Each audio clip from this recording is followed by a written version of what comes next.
শুধু সহি আকীদা দিয়ে মানুষকে আকৃষ্ট করা যাবে না যদি আমাদের আখলাক চরিত্র ভালো না হয়। আল্লাহ রাব্বুল আলামিন তৌফিক দান করেন।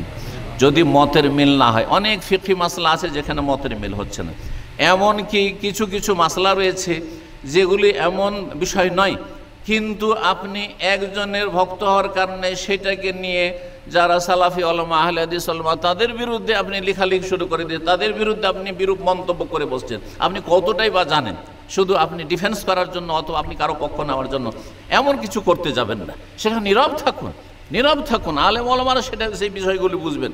কিন্তু আজকাল ফেসবুকের জগতে আপনি হয়তো জীবনেও তার সাথে দেখা হবে না, জীবনেও ক্ষমা নেওয়ার সুযোগ হবে না। আপনি একটা ফেসবুকে মন্তব্য করে দিয়ে আপনি কোনো একজন আলেমকে, কোনো একজন ব্যক্তিকে কষ্ট দিলেন, সেই কষ্টটা থেকে গেল, বান্দার হক নষ্ট, খারাপ আচরণ করলেন আপনি, হয়তো সারা জীবন মনে থেকে গেল, হয়তো সে ক্ষমা করল না, আপনি ভুল পথে ছিলেন হয়তো, অথবা আপনি সঠিক পথে ছিলেন, তাই বলে কি এটাই কি সমাধান ছিল?